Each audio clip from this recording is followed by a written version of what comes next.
죽어야 사는 원리라는 제목으로 말씀을 나누고자 합니다. 사람이 왜 죽어야 사냐? 이거를 우리가 잘 알았죠. 이 비밀을 굉장히 차원 높은 내용이에요. 그래서 오늘 본문의 내용들은 진짜 복음의 굉장한 정수를 말하고 있다. 그렇게 보시면 됩니다. 복음의 핵심적인 내용이다. 그렇게 보시면 돼요. 자, 오늘 첫 번째입니다. 영광의 시간표가 왔어요. 영광의 시간표. 하나님이 말씀하시는 그 영광이 뭔가 우리가 그걸 좀 생각해 보고요. 20절 보니까 명절에 예배하러 올라온 사람 중에 헬라인 몇이 있는데 그랬어요. 이 헬라인들은 비록 유대인들은 아니지만 이 하나님을 믿었던 사람들이에요. 디아스포라는 아니지만 유대인들 아닌 헬라인들 중에 하나님을 알고 있었던 사람이에요. 그럼 이 하나님을 알았던 헬라인들은 뭐가 없냐 하면은 성전에 참석을 할 수가 없어요. 법적으로 금지가 되어 있어요. 그래서 우리로 말하면은 억울하게도 이 교회 예배당에 못 들어옵니다. 그런 것이 실제적인 지금 상황이란 말이에요. 그러니까 이 6월절 때문에 왔는데 교회를 못 들어오는 거 있죠. 굉장히 좀 힘든 상황이겠죠. 그런데 그런 상황 속에서 그들이 21절 보니까 그들이 갈릴리 벳세다 사람 빌립에게 가서 청하여 이르되 선생이여 우리가 예수를 배웠고자 하나이다 하니 이랬어요. 이 사람들은 예수님에 대해서 굉장히 만나보고 싶은 그런 애절한 마음이 있었던 사람이죠. 예수님이 너무 뵙고 싶으니까 그 제자인 빌립에게 가서 말하는데 굉장히 공손하게 말해요. 빌립한테도 벳세다 사람 빌립 그랬잖아요. 이 벳세다는 갈릴리 나사렛 말고 예수님의 집이 있었던 곳이에요. 예수님 어머님 마리아의 집이 벳세다에 있었어요. 그리고 그 옆이 가버나움이죠. 사역은 주로 가버나움에 있었습니다. 예수님 생애의 80%는 가버나움에 있었어요. 그런데 고향은 벳세다예요. 우리가 그 가버나움 옆에 있는 바로 옆이 벳세다인데 그곳 출신 사람이 빌립이고 또 바돌로메고 거기에 이제 많은 예수님의 형제들이 거기 살고 있죠. 이제 거기에 있는 빌립이 예수님하고 어떤 면에서는 가장 가깝다고 판단을 했겠죠, 이 사람들은. 그래서 빌립한테 와가지고 얘기를 합니다. 선생이요 그래요. 빌립을 보고 선생이요 한 이유가 뭐죠? 예수님을 너무 뵙고 싶기 때문에 그 제자 됐다는 것을 알고 빌립도 높여주는 거예요. 자, 지금 이런 상황인데 그 헬라인들이 왜 또 빌립에게 가서 요청을 하냐고 하면요. 뭐 중요한 건 아니지만 빌립이라는 이름 자체가 헬라식 이름이에요. 뭐 바돌로메니, 나다나엘이니 이런 거는 전부 다 히브리식 이름이거든요. 전부. 거기에 나오는 뭐 사람들 있잖아요. 12 제자들. 그런 사람들이 전부 다 유대식 그런 이름인데 빌립이라고 하는 이름은 빌립보 이렇게 필립 이런 식으로 하나의 그 그리스식 이름이라는 거죠. 그러니까 이제 이름이 있는데 자기들하고 좀 친한 친근감이 드는 사람한테 가서 선생님 하고 말을 했던 거예요. 자, 지금 이런 상황입니다. 그래서 뭐라고 얘기를 하냐면은 이 예수님 좀 만나보게 해주세요라고 말한 거예요. 그 빌립이 좀 당황했던 걸 볼 수 있어요. 그죠?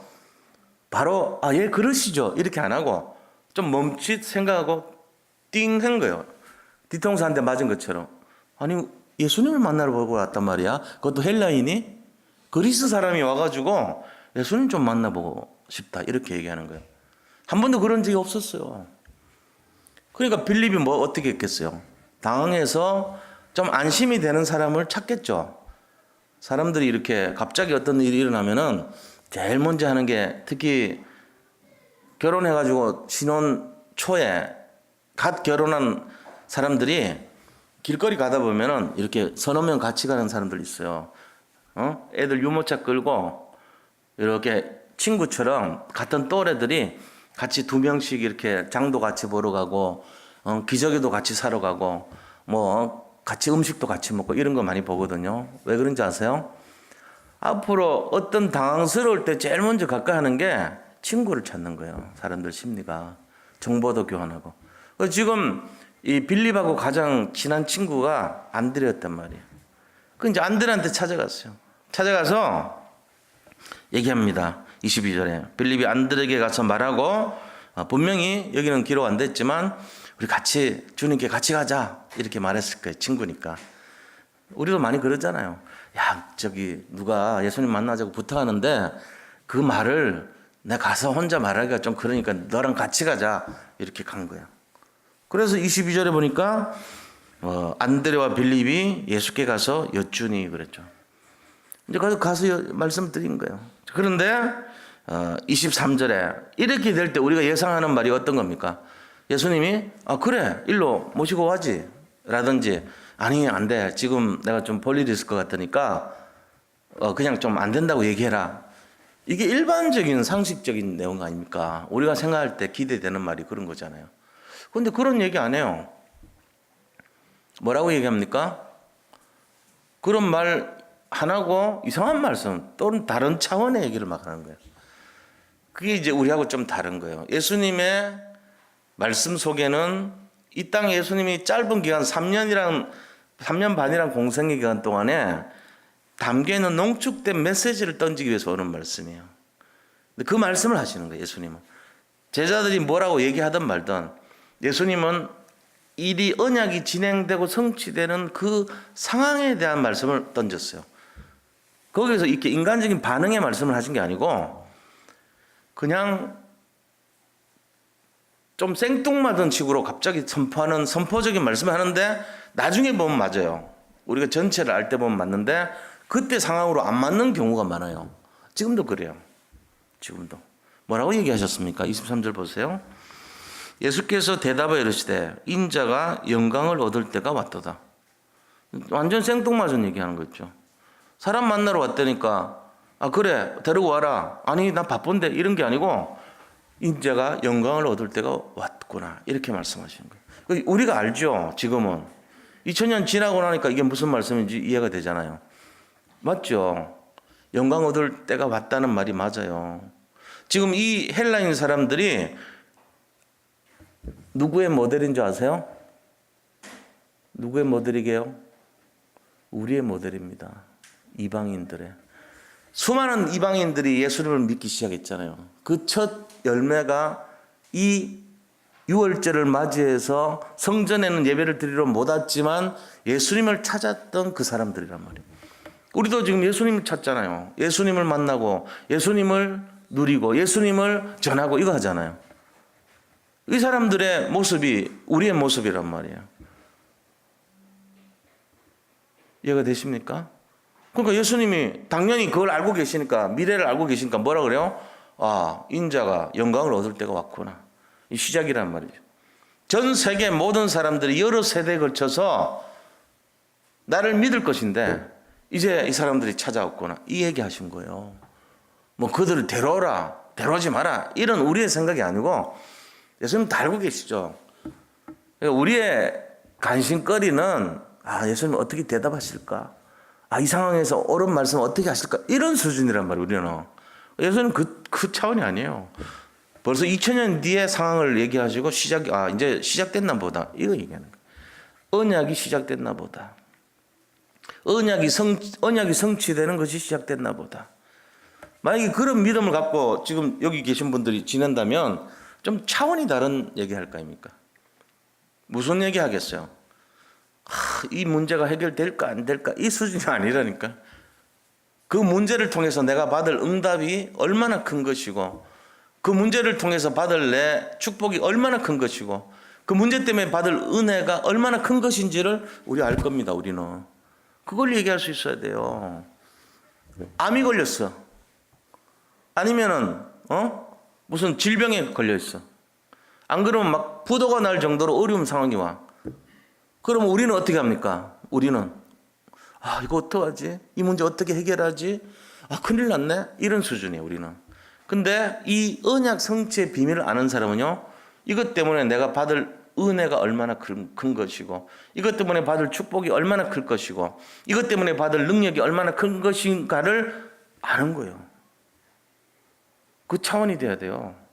그 문제 잡힌 게 아니고 문제로 말미암아서 나에게 올 복음의 축복이 어떤 것인가를 볼 수 있는 눈. 예수님이 지금 그러신 거예요. 헬라인이 찾아왔다니까. 아, 드디어 인자가 영광을 받을 때가 왔나 보다. 이게 벌써 보이는 거예요.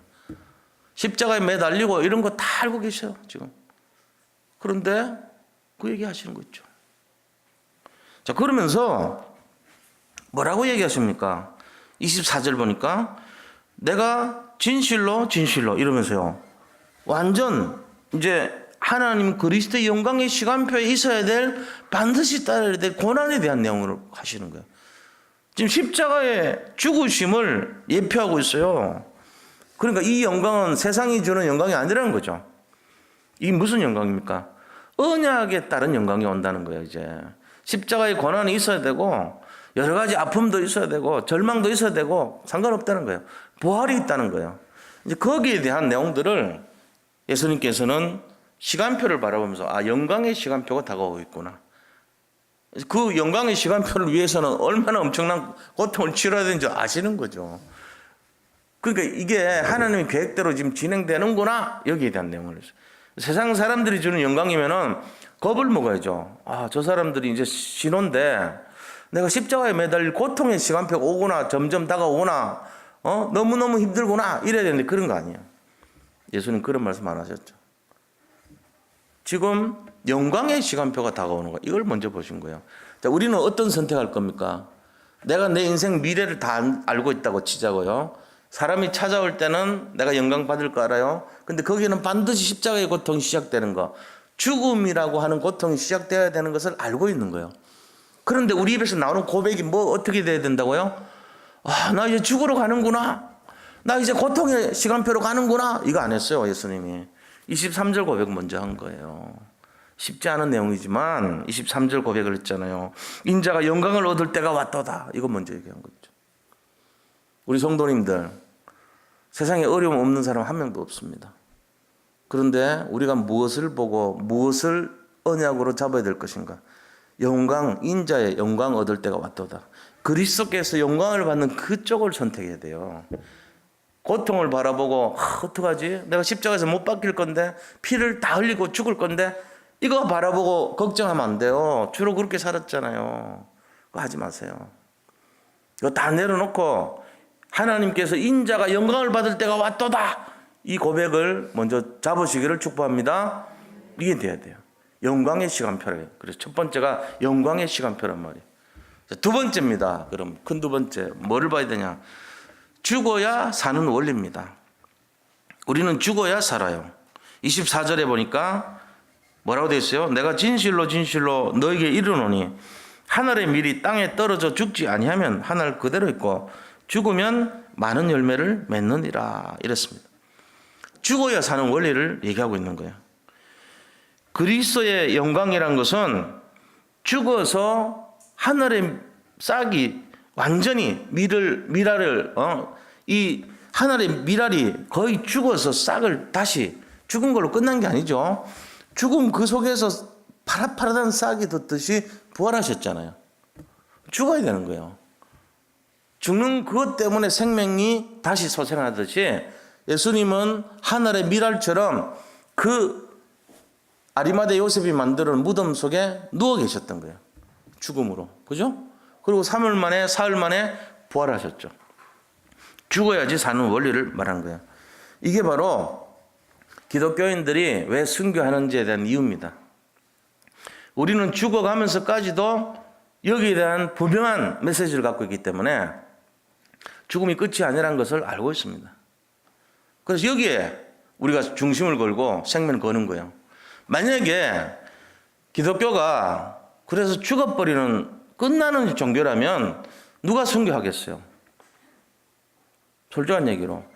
끝인데 내가 왜 죽냐? 끝까지 살아야지 나도. 이럴 거 아닙니까? 근데 복음의 내용이 끝이 아니고 부활의 능력으로 다시 소생한 걸 알기 때문에 일사각오의 마음으로 올인할 수 있었던 겁니다. 그 믿음의 사람들이 다 거기에 생명을 걸잖아요. 그게 보통 믿음이 아니지만 분명히 여기에 대한 확신이 있었던 거예요. 그러니까 그 내용을 가지고 이렇게 우리가 순교할 수 있는 그런 마음까지 가는 거예요. 자, 25절 보세요. 뭐라고 되어 있습니까? 25절. 자, 우리가 어떤 삶을 살아야 되는지에 대한 내용을 말씀하고 계십니다. 예수님이. 자기의 생명을 사랑하는 자는 잃어버릴 것이요. 이 세상에서 자기의 생명을 미워하는 자는 영생하도록 보존하리라. 우리 이걸 알고 있어야 돼요. 이순신 장군도 이런 얘기 했다니까. 살고자 하는 자는 죽고 죽고자 하는 자는 산다. 이런 말 했잖아요. 그죠? 예수님이 그 앞에 먼저 말씀하셨어요. 이순신 장군이 어떻게 들었는지 몰라도 주워 들었나 봐. 그랬다니까. 그러면 우리가 이 마음으로 살아야 돼요. 자기 생명을 사랑하는 자는 잃어버릴 거래요. 이 말이 뭐가 포함된지 아세요? 우리 인간은요, 행복을 추구하고 삽니다. 한번 생각해 보세요. 그래서 그 행복 속에는 뭐가 들어있냐면은 여러 가지 세상적인 것이 포함이 돼 있어요, 사실은. 물질과 성공과 자아의 명예와 그리고 쾌락과 그 다음에 자기가 생각할 때 기준의 행복, 육신적인 행복을 포함하고 있다니까요. 그래서 인간은요, 타락된 것까지도 끌어안고 행복을 추구하고 살아요. 그런데 무엇을 위해서 그렇게 하냐 이거죠. 전부 자기를 위해서요. 내용을 보면은 자기 자신이 중심이 돼서 행복을 추구하기 위해서 어떤 것도 타락의 모습까지도 포함해서 살고 있는 거예요. 그 결국은 어떻게 되죠? 그런 사람들이 소돔 고모라 같이 돼버렸어요. 그 우리가 여기 지금 말한 걸 잘 들어야 돼요. 뭐라고 얘기하고 있습니까? 내가 진실로 쭉 하면서 자기 생명을 사랑하는 자, 이 말은 소돔 고모라 같은 것까지도 포함해서 자기 자신을 사랑하고 뭔가 하나님의 언약을 저버리면서까지 행복을 추구하는 자, 이런 뜻이에요, 이게. 그런 자들은 생명을 다 잃어버린대요. 생명이라는 건 전체를 통째로 다 버린대요. 이런 의미가 있단 말이에요. 요즘 우리가 자칫 잘못하면요, 복음 가진 사람들이 잘못되면 그럴 수 있어요. 쾌락까지도 어떤 육신의 타락까지도 포함해서 내 행복하면 되지 뭐, 이렇게 하는 것이 누리는 걸로 착각할 수 있다고. 그거 아닙니다. 그러다 보면 어느 날 생명까지 다 싸그리 다 무너질 수 있어요. 그럼 어떻게 되냐? 예수님께서 말씀하신 것을 참고해야 됩니다. 뭐라고 했습니까? 이 세상에서 자기 생명을 미워하는 자 그랬어요. 생명을 미워한다는 말은 하나님이 원치 않은 인생에 대한 부분을 도려내고 사는 사람, 이걸 말이에요. 자기 생명을 미워한다는 말이에요. 자기 생명에 누가 싫어하는 사람 누가 있겠어요? 자기 유익을 따르고 쾌락을 따르고 자기가 좋은 거, 자기가 뭔가 이렇게 편한 거, 이런 걸 추구하고 살죠. 인간은 그게 행복으로 착각하고 사는 거예요, 우리가. 근데 예수님은 지금 그렇게 안 했어요. 자기 생명을 미워하는 자는 영생하도록 보존된다 그랬어요. 그 의미가 어떤 것입니까? 하나님의 말씀, 언약에 비쳤을 때 틀린 인생이라면 고쳐야 된다는 그 얘기하는 거예요. 지금 이게요, 우리 다락방에서도 굉장히 필요한 내용이라고 봅니다, 저는. 실제적으로. 기독교인들에게도 자칫 잘못하면은, 너무 율법 아니냐, 윤리를 따지면 되냐, 이러지만요, 삶을 자세히 들여다보면은 이것 때문에 망가지는 거 되게 많아요. 우리 이거 다시 회복해야 돼요. 그렇다고 기훈실 같이 기독교 윤리실천위원회 이런 거 만들어서 윤리를 앞세우자 이런 얘기 아니고, 윤리 이전에 복음을 말하는 거예요. 복음의 정신은 그런 것이 아닙니다. 자기를 쳐서 복종시키고 자기를 죽이고 자기가 그릇된 길로 간다면은 제대로 갈 수 있도록 방향을 잡고 그렇게 해야 되는 거예요.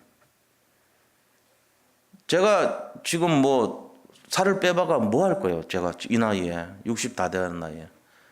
근데 그게 아니죠. 자기 성전을 관리해야 되잖아요. 성전 건축, 성적 재건. 성전 재건이잖아요. 느헤미야가 했던 것이 뭐죠? 성벽 재건. 뱃살 뺐단 말이에요. 느헤미야는 뱃살, 베들레헴이잖아. 베들레헴. 성벽 재건했다니까. 내가 그래서 요새 많이 움직이고 다녀요. 이 동네를 밟으면서 흑암 계속 결박하는데 풍납토성 주변에 계속 다녔거든. 그 새로운 사실을 발견했어. 이 토성 맨 끝에 가니까 어디가 나오냐면은 그 레미콘 앞에 옛날에 주차장이 있던 곳 거기 뭐 하는지 다 보이더라고. 그 백제 발굴하는 거, 유물 발굴. 그래가지고 거기 계속 사람들이 뒤에 가니까 다 보이더라고. 그래가지고는요 하루 종일 그 흙 퍼가지고 이렇게 긁어내고 털고 계속 그러고 있더라고. 그래서 아 여기 지금 뭐 그 사람들 레미콘 사람들 쫓아내고 거기 또 그렇게 할 거야 아마. 그 땅 밑에 많대요 유물이. 옛날에 리버빌 아파트 할 때 많이 나왔대. 근데 그거를 전부 소장이 덮어 이래가지고 덮고 만들었대. 지금 그렇게 하더라고. 많이 나왔대요 유물이. 백제 유물이. 근데 이 아파트 탈 때 많이 깊이 팔 거 아니에요 지하. 그때 유물 막 쏟아졌는데 이 건축 지으려면 그런 거 따지면 못 지어요. 그러니까 야 밀어 덮어 이래가지고 지었대요. 그러니까 그거 얼마나 보존돼 있겠어. 많이 보존돼 있다니까. 그러니까 정부에서 5,500억이나 지원해줘갖고 땅 사고 있죠. 이렇게 많이 유적지를 5천 몇 억이나 지원해준 적이 없대요. 그 제가 지금 성벽 재건, 성정 건축 이거 하니까 왜 그래요? 우리가요 자신을 관리하는 거 중요합니다. 복음은 자신 관리할 수 있어야 돼요. 우리가 개하고 사람하고 다른 거 뭔지 아세요?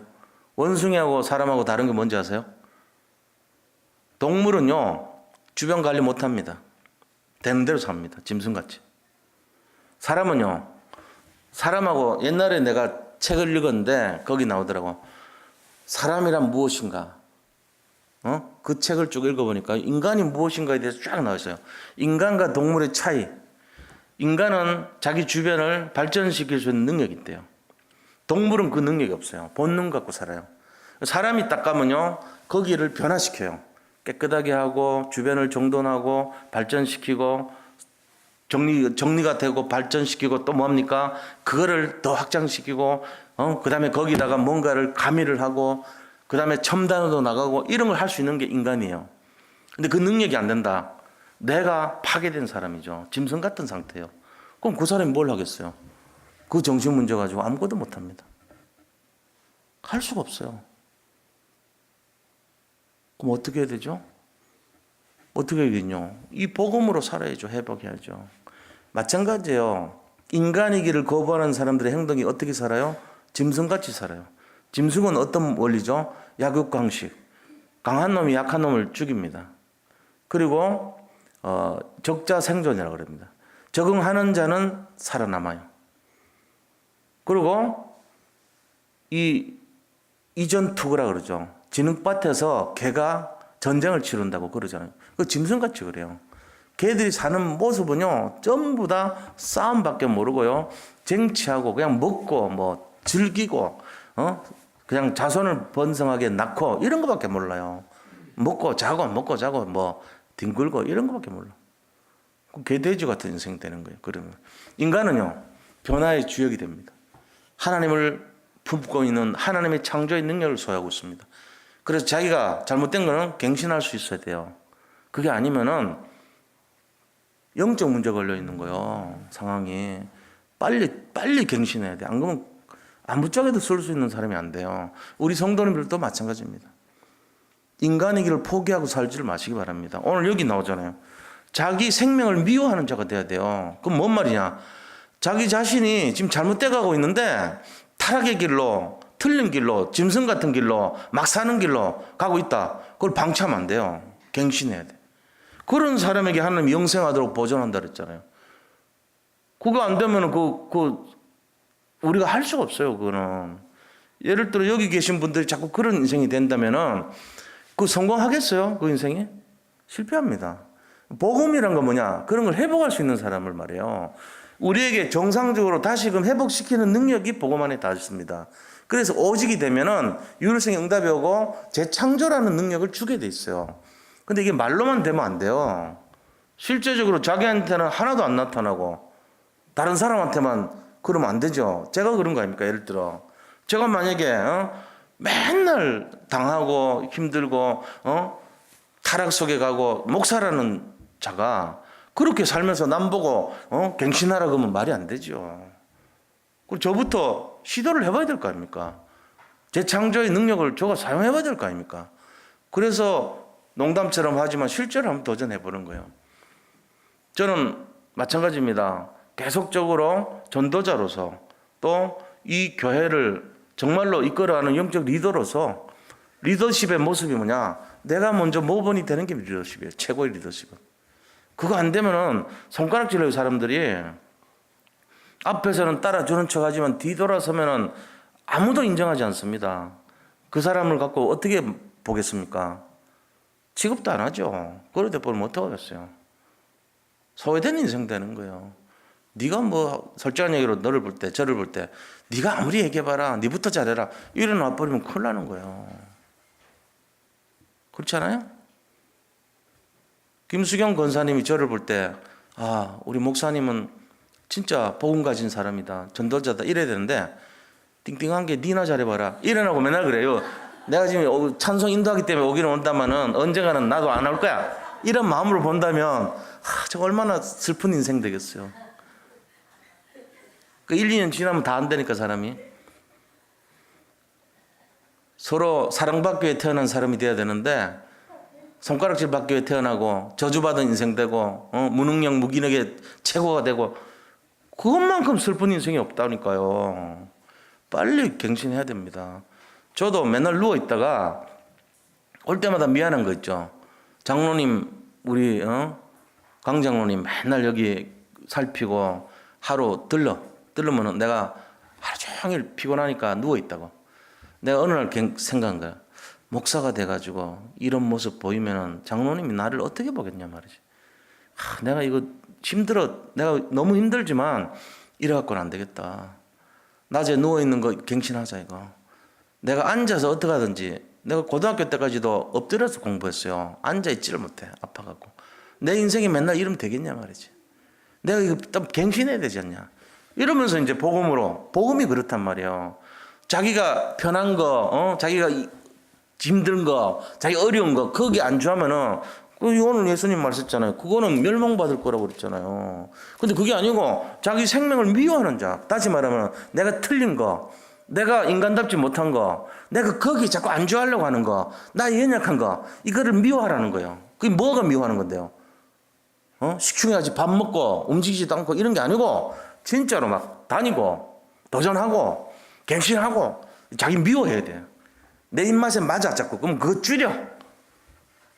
좀 그런 거. 그 율법이 아니고 실제로 왜? 내 생명을 내가 존중하게 하는 것이에요 그게. 그럴 때 하나님께서 영생하도록 보존하리라. 이 말이에요. 이 중요한 말입니다. 고생길을요 슬퍼하지 마세요. 힘든 길을요 스스로 가야 돼요. 저는 지금까지 동정받은 삶을 살았어요. 많은 세월을. 아파가지고 늘 좋은 거 하나도 없습니다. 죽을 맛입니다. 솔직한 얘기로. 저를 기억하는 대부분 모든 사람들이요. 만나서 첫 번째 하는 인사 뭔지 아세요? 괜찮습니까? 건강하십니까요? 다 하나같이. 어릴 때부터 지금까지 다 아파놓으니까. 10년 전에 만났던 사람도 건강 괜찮습니까? 물어요. 최근에 만난 사람들은 건강해져서 너무 좋네요. 그러더라고. 요즘 만난 사람들은 다 그래. 나 영혼교회 가면 사람들 사실 은근히 다 만나거든요. 그분들이 와서 오며 가면 슬쩍슬쩍 얘기해. 그래서 바뀌었어. 소문 들으니까 건강이 많이 좋아지셨다면서요. 축하드립니다. 난 기분이 너무 좋은 거 있지. 그래서 우리가 오늘 이 말씀 잘 새겨 들어야 돼요. 예수님 직접 하신 말씀 다시 한번 볼게요. 자기 생명을 사랑하는 자는 잃어버릴 것이요 이 세상에서 자기의 생명을 미워하는 자는 영생하도록 보존하리라. 이대로 한번 해보세요. 지금 우리가 실패하고 잘 안 되는 이유가 여기 걸려 있는 거예요. 지금 다 그렇습니다. 뭐 저만 그렇겠습니까? 이거 갱신하자고요. 집사람은 당신 얘기하지 말고 복음만 얘기하라는데 나를 모델로 해서 복음 얘기하는 거예요. 지금 진짜라니까요. 자, 그래서요 우리가 이런 원리입니다. 우리가 어떤 삶을 살아야 되나, 이 얘기가 뭔 얘기죠? 다시 말하면 지금까지는 내 중심으로 살았는데 그거 다 아니라는 거예요. 어떻게 살아야 된다고요? 복음 중심으로 살아야 된다 그 얘기예요. 말로만 그런 게 아니고 진짜 해야죠. 말로만 입으로만 나불대고 맨날 가르치는 자가 되면 되겠어요? 증인이 돼야지. 가르치는 건 누가 못해요? 적은 거 읽으면 다 되지. 자기 중심 사는 사람은요, 맨날 안 됩니다. 자기 한계가 느껴지기 때문에 실패해요. 그러나 복음 중심으로 사는 사람은요, 능력이 안 돼서 못하더라도 존경합니다. 사람들이. 복음 중심으로 살았기 때문에. 힘이 없어서 못하는 건 이해를 해요. 근데 늘 자기 중심으로 나는 이래서 안 되고 저래서 안 되고 나는 이래서 약하고 저래서 약하고 이래서 힘들고 저래서 힘들고 맨날 그래봐요. 나중에는 그래 니는 맨날 힘들다가 지옥이나 가라. 그럴지도 모른다고 뒤에서. 그래 살아서 되겠냐고 목사가 돼가지고. 그렇잖아요? 자, 복음 때문에 자기를 부인해야 돼요. 복음 때문에 자기를 부인하고 자기를 희생하고 자기를 양보하는 삶을 살아라. 지금 얘기하는 거예요. 그게 죽어야 사는 원리입니다. 우리가 이거 잘 이해하시기 바랍니다. 이거 안 되면요. 아무것도 안 돼요. 솔직한 얘기로. 이거 안 돼갖고 다 실패하는 거예요. 계속 자기가 중심이 돼가지고 맨날 응석바지나 하려고 그러고 맨날 인정이나 받으려고 그러고 이래봐요. 제가 많이 그래봐요. 내가 잘난 거 맨날 얘기하고 그래봐요. 목사님은 지 자랑 너무 많이 한다. 이래 나온다고 사람들이. 속에 박혀있다니까. 저 권영훈 목사님 좀 제발 지 얘기 좀 안 했으면 좋겠다. 이래 나온다고. 징그럽게 봐요. 동물같이 살면은 내가 우리 방에 왔을 때 사람들이 보고 까무라치면 어떡할 거예요? 이거 뭐 인간이 이러냐 할 정도로. 그러면 안 되죠. 우리 방에 왔을 때, 그래도 여기가 사람 사는 곳이 맞구나 하고, 목양실을 볼 때 조금 두려운 마음으로, 그게 맞잖아요. 목사님이 기도하는 장소고, 목회자가 여기서 성경 말씀 읽고 연구하는 장소고, 말씀 언약궤가 있는 장소다. 이런 생각을 들고 들어와야 되는데, 들어오면서 아무도 경건을 못 느껴. 이게 무슨 목사방이야, 이거. 이러면 어떻게 되겠어요? 안 되잖아요. 우리가 매사에 저는요, 보이지는 않지만 그런 걸 갖고 있습니다. 하나님, 저를 죽여주세요. 내가 부족한 거, 연약한 거, 이제는 더 이상 용납 안 됩니다. 저를 죽여주세요. 그래서 복음이 좀 드러나길 원합니다. 내 한 사람이 죽어서 복음이 드러나야죠. 그런 도전을 하는 거죠, 저도. 이거를 우리가 잘 알아야 돼요. 왜요? 세 번째입니다. 큰 세 번째. 주님을 따르는 길을 가기 위해서 그래요. 제가 이걸 통해 가지고 제가 잘 먹고 잘 살고 뭐 성공하고 그런 걸 위해서 하는 게 아니고 언약을 따라가고 말씀 따라가고 주님 따라가는 그거 위해서 하는 거예요. 그것 때문에 그래요. 그게 바로 뭐냐? 중요한 얘기가 나와요. 26절입니다. 26절. 사람이 나를 섬기려면 나를 따르라. 자, 이 말이에요. 사람이 나를 섬기려면 나를 따르라. 예수님을 우리가 섬기잖아요. 그러려면 예수님을 따라가야 된대요. 그러면서 뭐라고 그랬어요? 나 있는 곳에 나를 섬기는 자도 거기 있으리니 사람이 나를 섬기면 내 아버지께서 그를 귀히 여기시리라. 우리가요, 내가 나를 높이면은 낮아져요. 근데 나를 높이는 게 아니고 주님을 높이면요, 주님은 우리를 높게 만들어줘요. 이 원리를 아셔야 됩니다. 진짜입니다, 이거는. 내가 나를 높이려고 자꾸 하는 게 어떤 거예요? 뭐 인정받고 싶어가지고 자랑하고 이런 거죠. 그런 거 하면 안 돼. 그럼 어떻게 해야 돼요? 내가 자랑할 것은 나의 연약하고 약한 거 그걸 자랑하라고 그랬는데 그것도 너무 그렇게 하면 안 돼. 나를 아예 부인해야 돼요. 없는 게 나아, 내 얘기는. 그러면 뭐가 있어야 돼요? 전부 그리스도가 높아지면 되죠. 주님이 있는 곳에 가면 되죠. 주님이 당하는 고난의 장소에 십자가 지는 장소에 나도 따라가면 돼요. 그러면 주님이 우리를 높인대요. 이게 원리입니다. 이게 답이에요. 복음 얘기하는 거지. 복음. 왜냐하면 저도 양심이 있잖아요. 목사가. 내가 진짜 성도님들한테 복음 전해야 되지 않냐. 나를 볼 때 복음이 나타나야지. 저분은 전도자구나. 복음가 진짜구나. 이게 느껴져야지. 저 목사님은 맨날 말로만 그러지. 이런 느껴지면 되겠냐고요. 그게. 진짜요. 도전해야 됩니다. 우리 여기 계신 모든 성도님들 마찬가지입니다. 지금 세상이 얼마나 어렵습니까? 단돈 1,000원 하나 벌기도 쉽지 않은 세상이에요. 지금 다들 각박하고 어려워요. 근데 거기서 일주일 동안 6일을 지내면서 오시잖아요. 주일날. 얼마나 귀합니까? 그럼 이분들한테 복음이 전달돼야 되는데 이게 무슨 말이죠? 율법이 전달되고 복음 아닌 것이 나타나고 이러면 안 되죠. 진짜 복음이 들어가야 살아나는데 살리는 말하는 사람이 복음 아니고 다른 거 엉뚱한 거 갖고 전달하면은 그 큰일 나는 거예요, 그게. 그래서 제가 말씀드린 겁니다. 오늘 여기 말씀처럼 십자가의 길, 그 길을 따라가야 됩니다, 우리가. 그게 바로 뭐죠? CVDF 아닙니까? 언약의 여정. 우리 자신들은 답이 다 있어, 이미. 138. 오직 그리스도에 집중해서, CVDIP. 언약을 따라가다 보면은 작품 인생이 된다는 거예요.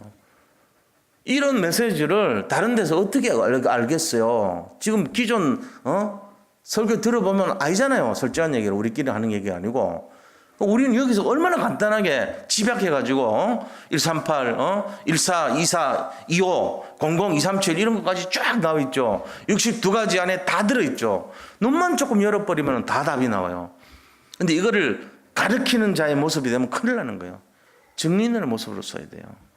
진짜 자기 소탈하게 아무것도 자기는 없고 자기를 부인하고 그거 안 되면요 아무 소용 없습니다. 그거 안 돼가지고 나중에 들춰보세요. 아, 저 사람 영적 문제 가진 자구나. 이것만 남아요. 여기 계신 분들 마찬가지입니다. 그토록 복음 들었잖아요, 우리가. 근데 그렇게 해도 안 되는 거는 천연 기념물보다도 더한 기적입니다. 이렇게 많은 복음 듣고 안 된다. 저는 이해가 안 돼요. 저부터. 내가 그토록 많은, 지금 20몇 년 동안이나 이 복음을 들었으면서도 내가 안 된다면 이게 무슨 기적입니까, 이게? 이게 지금 이래 되면요. 그리스도께서 통탄할 일입니다. 하나님께서 눈물을 흘릴 일이에요. 성령께서 정말로 애통해야 할 일이라니까요. 기적도 이런 기적이 없잖아요. 도대체 뭐가 우리를 고쳐야 되겠어요? 입에서 말하는 그 복음 하면서 왜 안 되죠? 내부터 왜 안 됩니까? 예를 들어 안 믿는 거잖아요. 결국은 믿지 않는 거라는 거예요.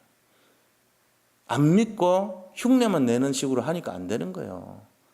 그러니까 될 턱이 없잖아요. 예를 들어 그런 사람이 장로님 되면 되겠어요? 안 되죠. 중지가 되면 되겠어요? 중지 안 될 거예요. 되지도 않아. 시켜주지도 않겠지만. 자, 목사가 되면 되겠냐고, 그런 사람이. 안 돼. 그런 사람 목사 되면 큰일 나게. 자, 그런 사람이 전도사 되면 되겠냐고. 안 된다니까. 그래서 말씀드린 거예요.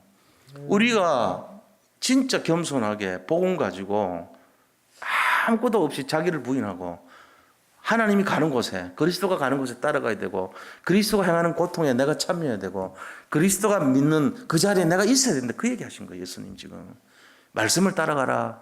그리스도를 따라가라. 언약을 따라가라. 이 메시지입니다. 그게 나를 높이고 성공하고 승리하는 비밀이랍니다. 승리하시기를 축복합니다. 우리 모든 성도님들은 귀해요, 그래도. 지구상에 이런 단체가 없잖아, 여기. 지구상에 없습니다. 우리가 너무 자긍심을 갖는 게 아니고 실제로 그렇습니다. 이렇게 복음 많이 들은 사람이 없어요. 복음의 깊이가 이런 사람이 없다고. 조금만 내 걸로 만들면 돼. 그건 안 하잖아. 그럼 어떻게 되겠어요? 사용할 수가 없잖아요. 하나님 쓸 수가 없어요, 그런 사람. 저부터 만약 그러면 저를 쓸 수가 없습니다. 그래서 저는 내놓고 새로 시작하려고 합니다. 저도. 잘난 거 얘기하는 것보다 내 부족한 걸 바라보고 싸워서 이겨야 돼요. 그런 마음이란 말이죠. 그래서 어떻게 됩니까? 그리스도를 우리가 증거하고 주님이 있는 곳에 같이 가야 돼. 주님이 고난당하는 그 장소에 가라 그랬죠. 26절이에요. 사람이 나를 섬기려면 나를 따르라. 나 있는 곳에 나를 섬기는 자도 거기 있으리니 사람이 나를 섬기면 내 아버지께서 그를 귀히 여기시리라. 아버지 하나님께 인정받는 자가 돼야 돼요. 세상 사람들 눈치나 싹 보고 속이고 이래 보세요. 언제까지 갈 것 같죠? 절대로 안 갑니다. 제가 옛날에 한번 속여본 적 있어, 우리 어머니를. 우리 어머니가 처음부터 다 알고 있어. 속였는데 처음부터 다 알고 있어.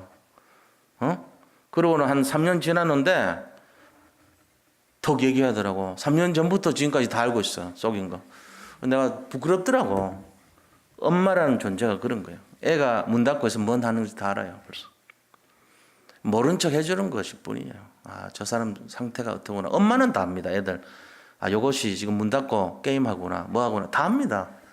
그러고는 나와서 입 싹 닫고 안 한 것처럼 해. 공부하는 척하고 뭐 한 척. 그거조차 다 알고 있어. 근데 알면서 기회를 줘. 그래도. 그게 엄마라고. 그거를 막 까벌려 가지고 막 야단치고 하는 것도 그것도 좋은 게 아니거든. 덮어주고 기다려주는 거예요. 그게 하나님 마음이거든요. 우리가 진짜로 이 복음을 안다면은 부모의 마음을 압니다. 그런 거예요. 우리가 속이는 자가 되면 큰일 나요. 진실할수록 그래서 복음이 복음되는 거예요. 정말 진실해져야 돼요. 이 십자가의 길은요, 복음과 영혼 구원을 위해서 오직으로 사는 길을 말합니다. 자기를 위해 사는 게 아니고 복음을 위해서 오직으로 사는 사람을 진짜 이 사람을 하나님께서 제대로 된 사람으로 인정해 줍니다. 그래서 이런 그리스도를 증거하는 증인의 삶은 어떤 거냐? 좀 정리를 하면 이런 거예요. 십자가를 져야 됩니다. 자기 십자가를 안 지려고 하면 안 돼. 좀 고생하는 길로 가야 되고 어렵고 힘든 길도 가야 되고 귀찮고 잘 안 되는 것도 해야 돼. 그래야 돼요. 십자가 지는 길이 그런 거예요. 좀 고난의 길을 지라도 자기 해야 돼. 십자가 지는 삶이 돼야 됩니다. 두 번째는 말씀을 따라가야 돼. 일단 말씀 따르는 삶이 돼야 됩니다. 그죠? 말씀 따라가야죠. 그러고는 다른 사람을 나보다 낮게 섬기는 종의 모습으로 살아야 돼요. 섬기는 종. 섬겨야 돼요. 교회도 섬기고 현장의 사람들, 갈급한 사람도 섬기고 또 이웃도 섬기고 우리 후대들도 섬기는 마음으로 그렇게 해야 되는 겁니다. 그 다음에 나는 파송된 사람이다. 하나님이 나를 이 땅에 파송했다. 이 사명 가지고 살아야 돼요. 그리고 나는 복음을 전파하는 자다. 전도자다란 말이에요. 이 마음으로 그게 주님이 원하시는 곳에 있고 주님이 어려워하는 그 장소에 우리가 있는 거예요. 그럼 주님 우리의 모든 것을 해결해 주고 높여줍니다. 자, 오늘 이걸 잘 잡으시기 바랍니다. 자, 결론을 말씀드립니다. 하늘의 밀이 돼야 돼요. 하늘의 밀이. 하늘의 밀이 된다는 말은 뭔 말이에요? 썩어져서 그 밀이 새싹이 나고 거기서부터 순이 자라서 이게 큰 나무가 돼야 될 정도로 우리가 죽지 않으면 그거 안 됩니다. 죽는 척만 해갖고 되는 거 아니에요, 이거. 실제로 해야 돼요. 그 결국은 내 소원을 이루냐, 하나님 소원을 이루냐, 이 두 가지라 그랬잖아요. 이번 주일 강단 말씀에서 했어요. 우리는 주로 내 소원 이루려고 많이 싸워요. 어릴 때 그래요. 그런데 히브리서 보니까 뭐라 그랬어요? 믿음으로 장성한 자, 히브리서 5장에 나오잖아요. 이제 장성하면은 단단한 것도 먹어야 되는데 네가 언제까지 유치하게 젖이나 먹으려고 그러냐 이런 나무라잖아요. 사도 바울이 그랬던 거예요. 그러니까 결국은 뭐 해야 됩니까? 단단한 거 먹을 수 있도록 하려면은 뭐 해야 되죠? 진짜 내가 하나님의 소원을 따라 사는 사람이 돼야 돼. 내 소원 성취하려고 하지 말고 하나님의 소원을 이루기 위해서 좀 믿음이 자라야 된단 말이야. 장성한 분량으로. 그래야 되잖아. 그게 맞는 거잖아요. 결과적으로는 한마디로 하면 이런 거예요. 나 중심의 삶은 내려놔야 된다는 거예요. 하늘의 미랄이 떨어져 땅에 떨어져 죽지 아니하면 그랬어요. 그러면 아무 소용없다는 거예요. 죽어야 된단 말이에요. 죽어야지 새로 생명이 잉태되는데 자기 중심의 사람이 자기 걸 내려놓겠어요. 손에 안 벌라 그러지. 결국은 모든 인생이 다 힘들어진단 말이에요. 저는 그래서 내가 군대 있을 때도 저는 그런 마음으로 살았어요. 내가 정말 사랑하는 사람 있잖아요. 아, 이분 정말 내가 우리 병이지만 사랑한다. 배를 탈 때인데 그 애들이 굉장히 고생을 많이 해요. 내 밑에 이제 부하들 한 40명 있었거든요. 그 40명 되는 아이들한테 내가 형처럼 이렇게 해줬어요. 그리고는 그 아이들한테 굉장히 엄격하게 했습니다. 왜냐하면은 내가 너들 형이기 때문에 난 너들이 대충 하는 것을 원치 않는다. 그래서 엄격하게 할 것이다. 그러니까 너들이 내가 볼 때 이거는 틀리다 할 때는 내가 단호하게 처리할 거다. 그렇게 하고 단호하게 처리해 줬어요. 그 대신에 제가 부서장이에요. 계급은 소위부터 해가지고 중이 되고 이렇게 했지만 소령들하고 그 틈바구니에서 저도 부서장이었다고. 부서장이 4명 있어요. 배. 나는 경위부라는 부서의 부서장이에요. 내 밑에 40명이란 부하가 있어요. 그러니까 계급으로는 낮지만 중이고 이렇지만 다른 사람 중령, 소령, 중이란 말이에요. 그러나 그들과 나는 1대1로 싸웠어요. 말하자면. 함부로 보급품 달라 그러면 안 됩니다. 절차를 밟아서 주십시오. 이러고요. 다 그렇게 막아줬어요. 시간 될 때마다 함부로 라면 끓여와 이런 거 하면요. 들어주지 마라. 나한테 얘기해라 그래. 다 막아줬다니까. 라면을 먹고 있는데 야식 시간이 있거든요. 바퀴벌레가 나왔더라고 하필. 그 나한테. 만약에 장교들 전체 거기 걸리면 얘는 이제 반 죽는 거예요. 내가 어떻게 하겠어요. 라면 속에서 집어넣고 먹었다니까. 모르는 척하고. 소인이가 듣더니 그걸 어떻게 먹냐고 막 그러더라고. 그게 내 보니까 그런 거더라고. 아, 이 아이들에 대해서 내가 딴 건 아니지만 죽을 수도 있어야 된다. 그 마음이 들더라고요. 심지어는 너무 힘드니까 자살도 해요. 근데 그런 거 보면서 내가 그 아이들한테 나무라지를 못하겠더라고. 그런 걸 우리가 생각해 봐요. 우리 자신들이 그런 마음으로 살았습니다. 저는. 복음 갖고 있고 군대에서 예수 믿었지만 그 예수 믿고 나서 배 탔을 때 저는 그렇게 복음을 그렇게 이해하고 있어요. 제 나름대로. 지금도 마찬가지입니다. 진짜 사랑하는 사람들은요. 어느 정도는 엄격할 필요가 있습니다. 왜요? 사랑하니까. 그러니까 그 수병이 나중에 알아요. 나중에 나 얘기는 했거든. 야, 바퀴벌레 나왔더라. 내가 먹었다 그냥. 벌레는 안 먹었지만 그 끓인 라면 속에 있는 걸 넣고 내가 먹었다. 그렇지만 네가 너무 힘들어하지 마라. 그러고 이제 지났어요. 나는 생각 없이. 나중에 지가 어떻게 알았는지 전화가 왔더라고. 제대하고 나서. 보육관님, 너무 보고 싶어요. 이러면서. 동생같이. 그 아이들, 그 몇 명의 아이들이 계속 연락 오더라고. 몇 년 동안. 진심으로 대해주니까 그런 거예요. 우리가 이런 걸 알아야 돼요. 삶 속에서 복음이 전달될 수 있도록. 저는 그렇게 생각합니다. 우리가 예수 믿고 뭘 막 이렇게 구호를 외치고 하는 것 같지만 그게 아니에요. 정말로 내 인생이요. 복음 때문에 변화가 안 일어난다면 속이는 겁니다. 진짜 일어나야 돼요. 엄격할 때는 단호하게 해줘야 돼. 왜? 그 사람의 미래가 걸려있는 문제거든요. 대충 해주고 그러면 안 되죠. 정확하게 가르쳐주고 미래를 제대로 준비할 수 있도록 알려주고 너 그렇게 살면 되겠냐 말이지. 얘기할 건 해줘야 안 되겠습니까? 예를 들어 청년이 있는데 청년이 지금 방황하고 힘들어요. 제가 그걸 모른 척하면 되겠냐고요. 도와줘야죠. 영적으로 지금 실패자의 모습으로 살아간다면 깨닫게 해줘야 안 되겠습니까? 불가능하겠습니까? 복음이. 저는 아니라고 봅니다. 복음으로 불가능할 수는 없습니다. 그리스도는 실패자가 아닙니다. 본인이 빨리 일어서기를 바랍니다. 그래야죠. 청년들이요. 또 우리 랩런트 마찬가지예요. 힘든 랩런트들 얼마나 많겠어요. 그들 도와줘야 되는 거예요. 바른 방향 제시해주고. 저는 우리 랩런트들 생각할 때마다 가슴이 이렇게 좀 흥분이 될 정도로 그런 마음이 있어요. 실제로 그래요. 아, 이 아이들이 우리의 미래구나 이런 생각 봅니다. 그 아이들은 막 개구쟁이 같죠? 아닙니다. 나는 이 남데이빗 아까 볼 때도 너무 그런 마음 들었어요. 데이빗, 네가 그래도 교회에서 계속 사는데 나 앞으로 훌륭하게 될 거다 이런 마음 들어요. 저 아이를 볼 때 축복해줘요. 늘. 여기 계신 성도님들도 마찬가지입니다. 지금 우리가 부족한 건 많을지 모르지만 하나님이 살아계시기 때문에 지금 같지 않을 수도 있습니다. 분명히 승리할 줄로 믿습니다. 이 속에 방향을 맞추고 확신 가지시기 바랍니다. 자기부터 자기 자신을 절망 가운데 빠뜨리지 마세요. 오늘 예수님이 그랬잖아요. 내가 있는 곳에 같이 있으면 내가 너희를 높인다 이 말을 했잖아요.